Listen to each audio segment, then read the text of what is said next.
Okay, yo, welcome to another video. We're gonna do a trade recap of today, which is March 10th, 2026. So coming into the day, this is round market open around here. We are super bullish on the higher time frame. We just swept significant liquidity over here, and we're delivering from that. Then from this 1 hour, you can see this is around market open here.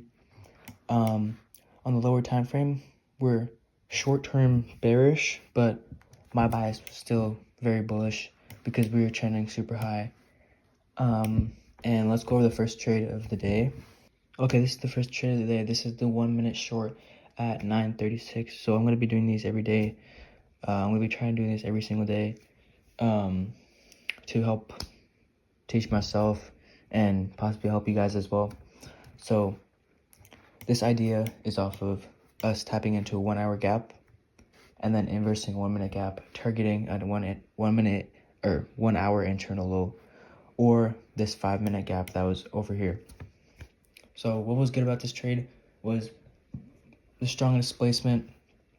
The close was not bad, but you can usually ignore the close when we have really good displacement like this. We manipulate straight into the 1 hour and we come down 64 points in one candle, showing that we want to go down. We also have a strong drawn liquidity, which is this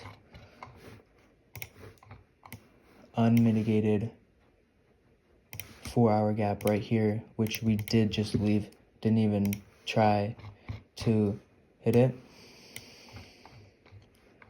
So we use that as a magneted price because originally I wanted to take longs off of this. I wanted us to come down lower and then to take longs off of this.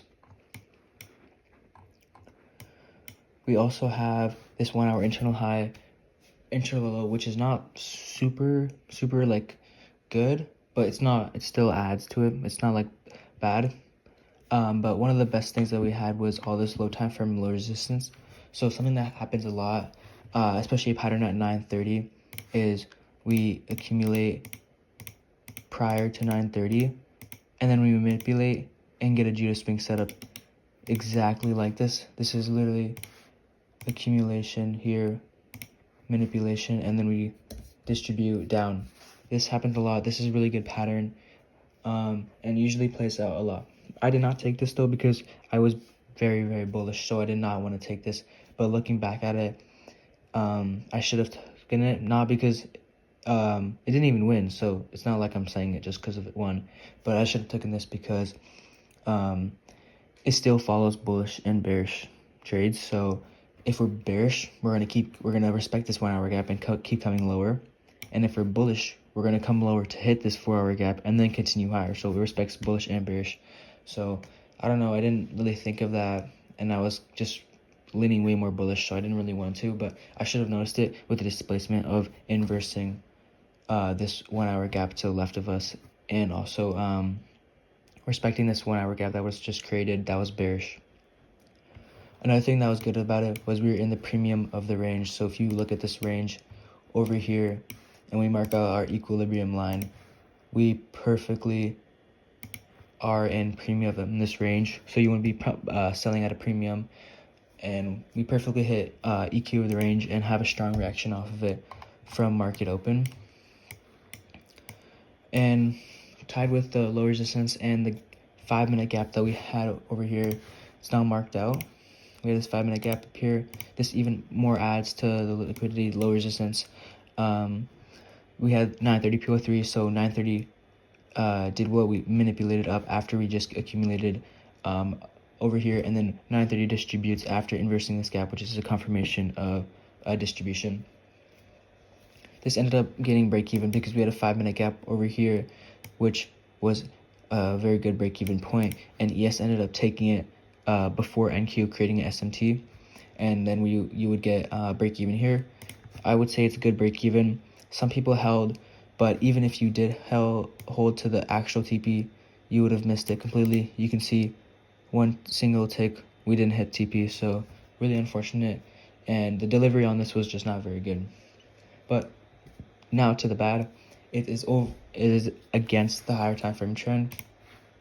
So if you look at the 4-hour gap or 4-hour time frame, you can see we're clearly bullish. We're clearly disrespecting bearish gaps and respecting bullish gaps. Another thing that was bad about this trade was we were bouncing off high time frame bearish and bullish gaps. So this made a pretty unclear neutral bias, because you can see over here we're bouncing off of this gap, a bullish gap, but we're also bouncing off of this bearish gap here. So it's just it's just like unclear bias. You know, we could go either way. It's good to go up and it's also good to go down. But overall, I should have taken this trade. I didn't really think of it, but seeing this little swing lows, slanted lows, leading up to a 4-hour unmitigated gap, plus us disrespecting this bearish gap, then honestly, it was a good idea if you took this trade. This is the second IFG trade that we had, which was the 10.07 1-minute short. This short, what's good about it is the strong displacement and close. So you can see we have a gap right here that's being inversed, and we close almost 30 points, showing that we want to go down. We want to show bearishness. And we also had a very good close. We closed super good. We had a really good displacement. We also have a strong DOL, same as the other trade, this 4-hour unmitigated gap acting as a magnet in price. We also have confirmation in bearishness because we had a 5-minute gap here which got inverse, showing that we don't want to respect any more bullish gaps. And we also have a continuation move sponsored from the 1 hour to the 5 minutes. So you can see we hit the 1 hour gap here, and then we create a continuation gap 5 minute here, which we tap into again. You don't want to be taking regular 5 minutes. You want to be taking 5-minute gaps that are only sponsored. A sponsorship just means that we hit a high time frame gap, displaced from it, and created a lower time frame gap like a 5-minute or 15-minute from it, and then displaced again. This is the exact formation that you want in every single continuation trade. This an hourly gap, and this is a 5-minute gap. Same with the opposite way. Tap into a 1 hour gap, displace, create a 5-minute continuation, and short. This is exactly the situation. So this shows that we're respecting bearish and disrespecting bullish gaps.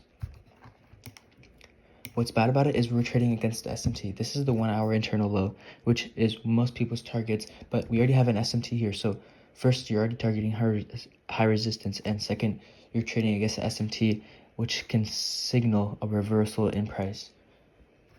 We also have very choppy conditions. You can see here, we literally, this horrible delivery, we accumulate this whole zone over here. It's not horrible, it's just something to consider. We just have a really bad delivery over here. And one of the biggest things is not a valid entry because we hit the internal low over here. You should never take an IFG entry if we take the swing low or swing high out, because we're gonna it's a very high chance of reversing and it will lower your win rate a lot. But this ended up being a break-even trade. If you did not get break-even on this is your fault. You should have been break-even at this low or the resweep of this low. But we did end up completely not taking this 1 hour internal low, which a lot of people had their break-even at, but this still should have been a break-even.